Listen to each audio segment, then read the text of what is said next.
Audrey, Oui. à quel âge tu t'es convertie? C'était très progressif en fait. J'ai grandi dans le milieu évangélique et puis après un jour j'ai compris qu'il fallait que je devais tout à Elohim en fait. Et donc je lui ai donné ma vie, je lui ai consacré ma vie. Voilà. Et un jour, mon Seigneur Sauveur Yahushua m'est apparu en rêve. Et ce jour-là, j'ai reçu l'Esprit Saint d'Elohim. Et après, progressivement, j'ai recherché, j'étais attirée par tout ce qui était Israël, le peuple juif.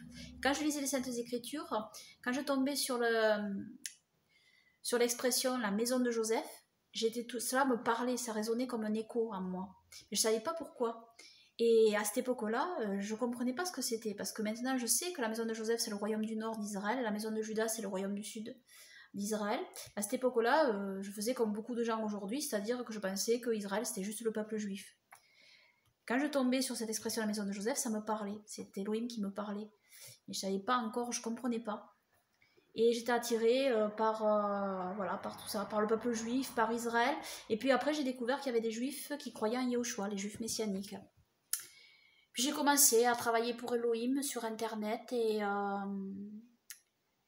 je fais des vidéos, je lisais la Bible, mais je ne connaissais pas vraiment la Bible comme je la connais aujourd'hui. Et puis ça a pris des années, hein. J'ai progressé petit à petit par paliers. Et ça, c'est la sanctification, on progresse. Parce que j'étais dans le milieu évangélique, mes parents aussi. Et petit à petit, on a progressé, on a avancé. Ça a pris des années, en fait. Jusqu'à ce qu'on comprenne réellement qu'il fallait observer tous les commandements de la Sainte Torah. C'est très important. Et donc, quand on a compris ça, on l'a fait. Mais pourquoi il faut observer sous le commandement, puisque Paul dit qu'on n'est plus sous la loi? Alors, ce que dit Paul est très mal interprété, souvent, parfois mal traduit, et souvent très mal interprété.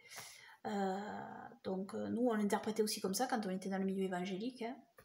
Mais ça, c'est parce qu'on ne connaît pas bien les Saintes Écritures. Les gens qui lisent l'apôtre Paul, très souvent dans le milieu chrétien, il y a un manque de connaissance des Saintes Écritures.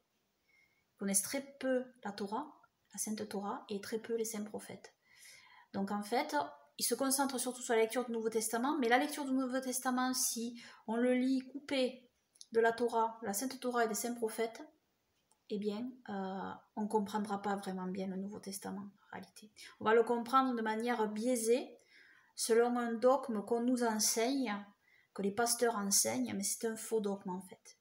Il y a des vérités, bien évidemment, le salut en Yahushua, le salut par son sang à la croix, pour tous nos péchés, ça c'est une vérité absolue, c'est essentiel pour venir au Seigneur, mais après c'est pour le suivre, voilà.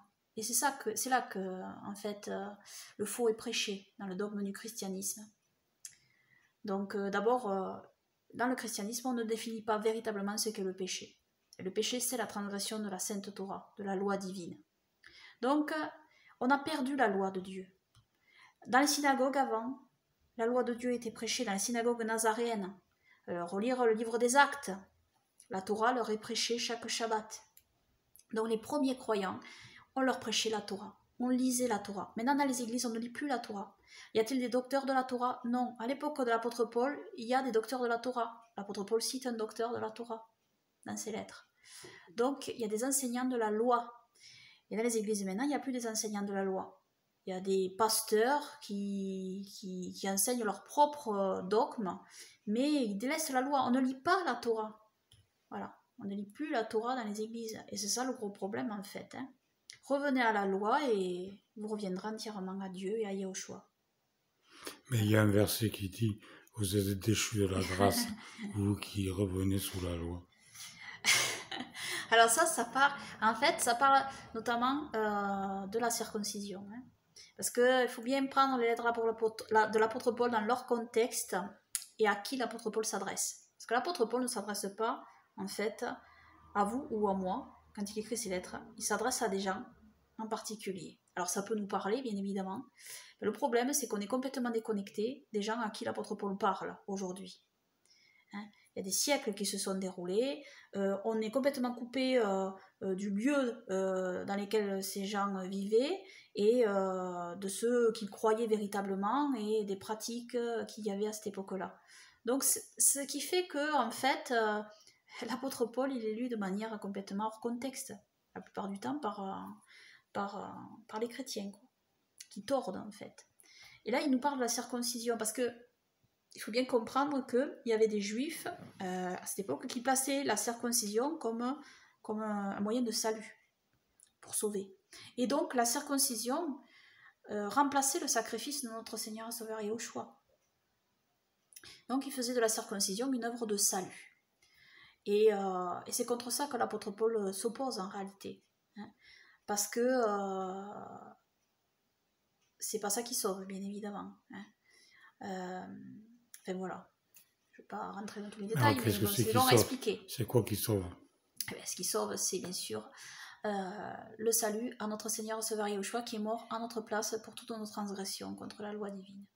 Et c'est pas parce qu'il est mort à notre place contre les transgressions, pour nos transgressions en fait, contre la loi de Dieu, que nous devons continuer à transgresser la loi de Dieu. C'est évident, ça.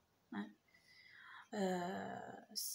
J'ai pris cet exemple déjà, si on enfreint le code de la route et que on se fait arrêter par un policier et que quelqu'un arrive et paye l'amende à notre place, bon, qu'est-ce qu'on va faire? On va continuer à transgresser le code de la route, c'est pas très reconnaissant pour la personne qui a payé l'amende à notre place quand même. Hein, c'est pas parce que la personne a payé l'amende à notre place qu'on va continuer à transgresser le code de la route. Hein. Mais c'est pareil avec la loi de Dieu, c'est pareil. On l'a transgressé, malheureusement, et notre Seigneur et Sauveur Yahushua est venu payer à notre place le prix, la condamnation. Il a pris la condamnation sur lui, pour nous. Et donc, ça nous permet d'entrer dans l'alliance d'Élohim, et d'être pardonné, et d'être lavé, et de pouvoir nous tenir dans la présence de Dieu. Voilà. Et après, nous suivons bien sûr la loi de Dieu, évidemment. Ceux qui sont sauvés, la miséricorde de Dieu n'est pas une licence pour continuer à pécher. Le péché, c'est quoi? C'est la transgression de la loi. Lire Jean. Voilà, l'évangile de Jean, qui le dit très clairement. C'est dans un Jean de Jean. C'est des épîtres de Jean. Les épîtres de Jean. C'est les épîtres de Jean, oui, voilà. Oui. Ouais. Et alors la grâce, ça veut dire quoi? La grâce a toujours existé. Le roi David parle de la grâce, de la miséricorde de Dieu. On a toujours été sauvés par grâce, en fait, par la miséricorde de Dieu. La grâce, c'est le pardon de Dieu à un instant T, bien précis, où quand une personne se repent, Dieu lui fait grâce, lui pardonne. Et ça, c'est gratuit. C'est pas parce qu'on fait des bonnes œuvres que Dieu nous pardonne, c'est parce qu'on se repent d'abord. D'abord, la repentance, c'est une œuvre. C'est vrai. La foi aussi est une œuvre. Mais si vous voulez, c'est gratuit. Dieu nous pardonne gratuitement. Et après, bien sûr, on suit ce que Dieu nous dit. Hein. C'est ce qu'ont fait tous les patriarches, en fait. Hein. Voilà. C'est une évidence que celui qui se repent, après, il va suivre Dieu. Autrement, c'est pas une vraie repentance, quoi. Si vous vous repentez et que vous continuez à vivre pour le diable, c'est que vous n'êtes pas repenti, quoi. Hein, c'est, voilà. La personne qui se repent, c'est parce qu'elle veut vivre pour Dieu, c'est une évidence. Moi, je sais pas, la Bible, c'est évident, finalement. Hein, c'est simple et c'est évident. C'est les gens qui compliquent tout. C'est les docteurs, les faux docteurs qui compliquent tout, finalement. Hein, ils compliquent tout, je vais vous dire pourquoi ils compliquent tout, afin que vous ne suiviez pas vraiment ce que Dieu vous dit de suivre, pour que vous suiviez vos propres passions et vos propres envies. Parce que c'est ça, hein, en réalité. Ça, c'est le jeu du diable. Pour que vous mangiez ce que vous avez envie de manger, pour que vous vêtissiez comme vous avez envie de vous vêtir, pour que vous sortiez là où vous avez envie de sortir, que vous n'ayez pas d'entrave dans votre mode de vie. Voilà. C'est pour ça que les pasteurs vous prêchent ce qu'ils vous prêchent. Parce qu'eux-mêmes sont comme ça. Voilà. Et qu'ils veulent vivre leur propre vie, pas manger cachère, manger du jambon, manger ce qu'ils veulent. Tout ça, pour eux, c'est pénible, hein, de suivre la loi de Dieu. Mais en fait, en réalité, ils n'ont rien compris. Parce que la loi de Dieu, c'est pas pénible à suivre. C'est facile en fait. Quand on la suit dans l'esprit d'Elohim, c'est-à-dire que quand on a compris que suivre la loi de Dieu, c'est pour notre bien, on a tout compris. Hein, c'est parce que Dieu nous aime qu'il nous donne des lois. C'est pas pour nous embêter, c'est parce qu'il nous aime. C'est parce qu'il veut notre bien, il veut ce qu'il y a de mieux pour nous. Mais comme parfois on est des enfants rebelles, malheureusement, on n'obéit pas. Et quand on n'obéit pas, il y a des conséquences. Voilà. Et c'est notre faute, les conséquences. C'est parce qu'on n'oublie pas. Parce que quand Yeshua est venu sur terre, il a dit « Je ne suis pas venu abolir la loi et les prophètes, Ah, exactement. mais pour accomplir. je suis venu accomplir. » Il a dit « Ne croyez pas que je sois venu abolir la loi. Ouais, et les prophètes. Tant que le ciel et la terre ne passeront pas, il ne disparaîtra pas de la loi un seul iota, un seul trait de lettre, jusqu'à ce que tout soit arrivé. Et celui qui enseignera à ne pas observer ces commandements sera appelé le plus petit dans le royaume des cieux, mais celui qui enseignera, ou depuis le royaume des cieux, on ne sait pas c'est quoi la traduction, la bonne, je sais pas. C'est depuis et ou du depuis royaume des cieux. Du royaume des cieux. Et il sera appelé un fils vain, vaporeux. Vaporeux, c'est ça. Dans le texte hébreu, moi je dans le parlais. texte hébreu. Voilà. Et celui qui enseignera à les observer sera appelé grand Dans le royaume des cieux. Et alors, il y en a qui disent, les évangéliques, mais ils parlaient qu'aux juifs. Moi, qu'est-ce que voulez-vous? Alors, tout ce qu'a dit... quand Yahushua promet aussi la vie éternelle, il parle qu'aux juifs, quoi. Ils sont pas concernés. Hein? Oui, c'est logique. Oui, parce que... S'ils disent qu'ils parlent qu'aux juifs, ils parlent qu'aux juifs. S'ils parlent qu'aux juifs pour la loi, ils parlent qu'aux juifs pour le reste aussi. Parce qu'il dit qu'il était sur terre, il s'adressait qu'aux juifs. Oui, mais il faut être cohérent. Alors tout ce qu'il a dit, c'était que pour les juifs. C'était que pour les juifs. Donc, parce que je suis bien sûr, je suis le raisonnement qu'ils disent. Parce que quand ça leur va pas, ils parlaient qu'aux juifs. Mais quand ça leur va, c'est à eux. Quand il parle du ciel, il dit ah oui, c'est pour nous ça. Mais où c'est écrit dans la Bible que il parle qu'aux juifs. Qui parle qu'aux juifs et qui parlait à nous aux autres quand il parlait du ciel, c'est écrit où ça? Nulle part. En réalité, nulle part. D'ailleurs, pour le Shabbat, il dit bien une chose.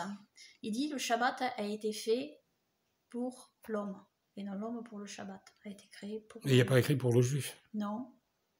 Écrit pour l'homme. Ouais. Ça veut dire quoi ça qui est écrit pour... C'est universel. C'est universel. C'est-à-dire l'Adam. Pour tous les hommes. Pour tous les fils d'Adam. On est tous fils d'Adam. Hein. Mais qui c'est qui... Alors, moi je sais, mais bon, je posais la question pour les autres. Qui c'est qui a aboli le Shabbat? Pourquoi les évangéliques qui disent maintenant c'est le dimanche? Pourquoi ils disent ça? Ça vient de Rome, hein, de l'Église. Alors, ça vient... oui, ça s'est fait progressivement dans l'histoire. Regardez ma vidéo sur Inquisition contre la Torah et contre Yeshua, contre la foi en Yeshua. C'est une vidéo historique qui montre comment le Shabbat a été aboli au fil des siècles et comment il a été combattu, hein, notamment par l'Église catholique de Rome, qui a combattu. C'est eux qui ont instauré le dimanche comme jour du Seigneur, qui ont remplacé... voilà. Donc, quand on entend des gens qui disent observer les 10 commandements, les évangéliques, ils n'en observent que 9. Et oui, malheureusement, il faut observer les 10, parce qu'il y a le Shabbat dans les 10 commandements. Eh oui. Tout à fait. Mais bon, la Bible, vous savez, ça se prend en entier. Ça se découpe pas en morceaux. Et la Bible, on la prend, on y croit. La Bible en entier. N'est-ce pas? La Sainte Bible. Que les pasteurs brandissent dans les églises sans arrêt et qui nous disent de suivre. Eh bien, écoutons-les, suivons-la.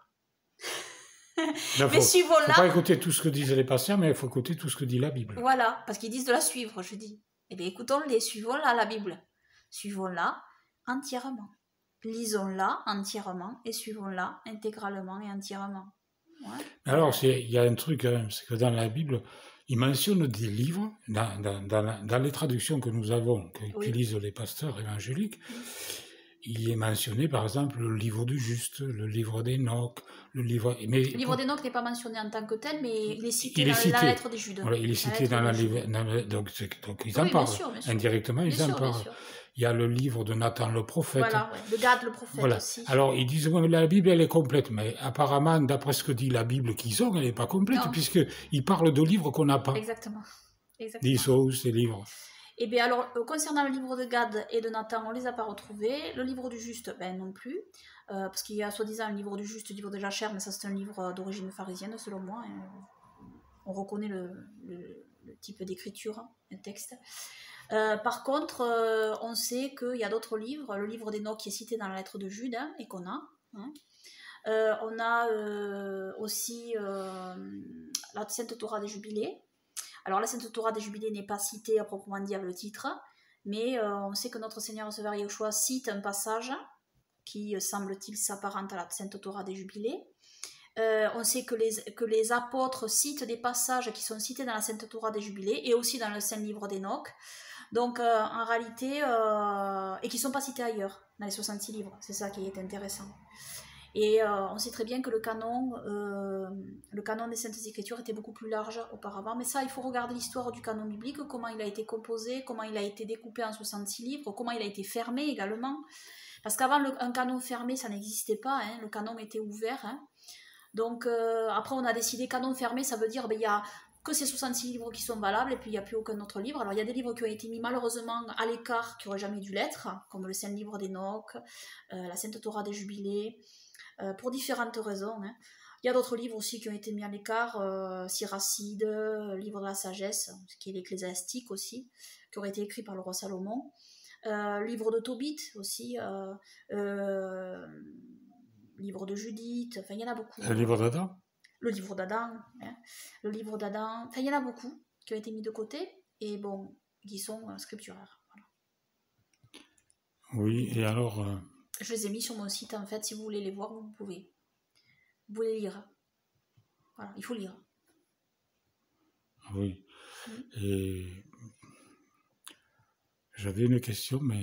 Elle fait passer de l'esprit. Elle est partie de mon esprit. Je ne sais plus qu'est-ce que c'était. Parce que bon, quel a été ton cheminement à toi? Pour arriver jusque-là? Oui. Ben, comme je dis, c'était long, et puis après... Parce qu'au début, nous, quand on était évangélique, on était comme les autres et on avait les mêmes arguments. Oui, tout à fait. Que ceux que... Et comme j'ai expliqué mon parcours un peu. Puis quand je ne vivais pas vraiment pour Elohim, et puis après j'ai décidé de me consacrer à lui. Je savais que je lui devais tout, et je lui ai donné ma vie.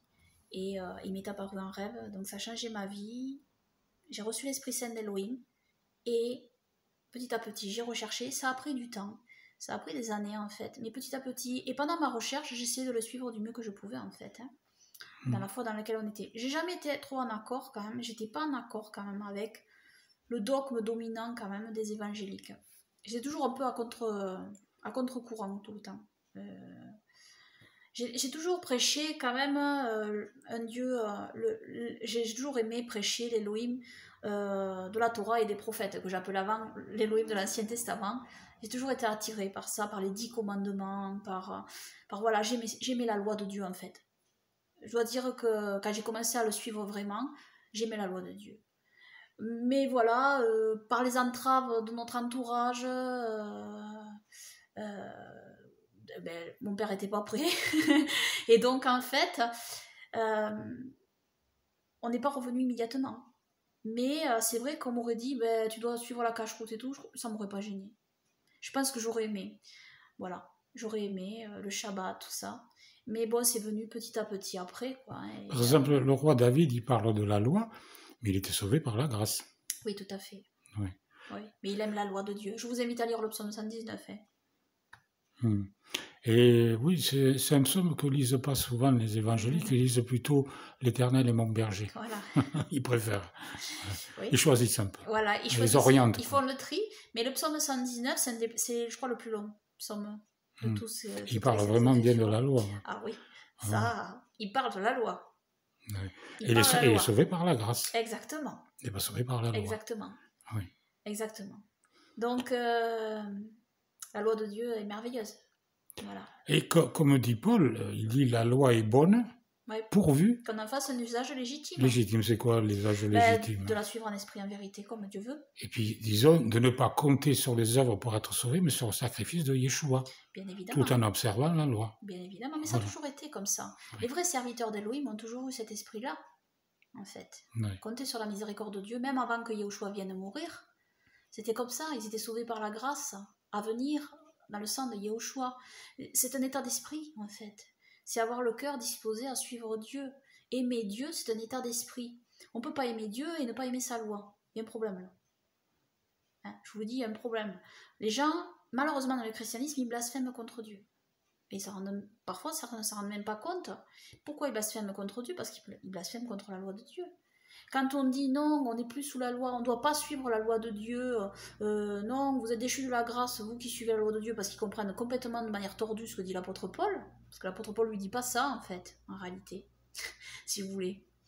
Oui, il dit, vous êtes déchus de la grâce, vous qui cherchez la justification. C'est pas la même chose. C'est pas la même chose. Donc, il dit pas vous qui observez la loi, mais vous qui cherchez à être justifié par ça. Ailleurs, on est justifié par Yeshua. Pas en suivant la loi, mais il n'a pas dit qu'il fallait pas la suivre. Mais ailleurs, qu'est-ce qu'il dit? Oui. Ce sont ceux qui suivent la Torah qui seront justifiés. Absolument. Et il dit la loi est bonne. Bon, voilà. Et le commandement est saint, juste, saint, et bon. Saint, juste et bon. Et alors Paul, il a observé la loi, puisque à un moment donné, il a offert des sacrifices, après sa conversion. Hein. Il a offert des sacrifices, il avait fait un vœu, et il a offert des sacrifices. Le vœu de Nazir, donc il suivait la loi. Le vœu de Nazir, il faut lire ce que c'est le vœu dans la loi. Il faut lire la Torah des Nombres, chapitre 6, je crois. Et d'ailleurs, à un moment donné, il dit, il faut absolument que je fête la fête prochaine à Jérusalem. C'était Pentecôte, donc c'était il parlait pas de fêter Noël ou le premier de l'an. Il parlait de fêter les fêtes instituées par Elohim dans la loi. Voilà. Et donc il continue à observer ces fêtes-là, comme le faisaient les premiers disciples d'ailleurs. Exactement. Voilà. Ouais. Bon. Et bien voilà. Mais vous savez, c'est simple la doctrine. Ouvrez votre Bible. Oui, mais bon, il y en a qui la lisent. Non, mais de la Genèse, je parle, du début. Hein. Ouvrez votre Bible dès le début. Ne commencez pas par la fin. Hein. Ne commencez pas par la lettre de Paul, parce que là, c'est sûr que vous n'allez pas comprendre. Hein. Non, pour comprendre la lettre de Paul, je vous explique. Parce que l'apôtre Paul, lui, c'est un érudit. Lui, c'est un docteur de la Torah, l'apôtre Paul. Donc, il connaît la Torah. Il parle en fonction de son temps, de son époque et de ses connaissances.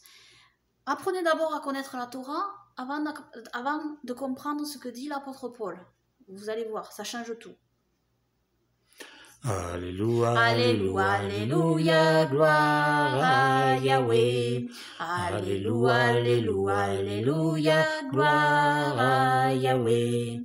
Gloire à Yahweh, Alléluia. Gloire à Yahweh, Alléluia. Gloire à Yahweh, Alléluia. Gloire à Yahweh. Gloire à Yahweh, gloire à Yahushua pour toujours et que son règne glorieux vienne. Amen.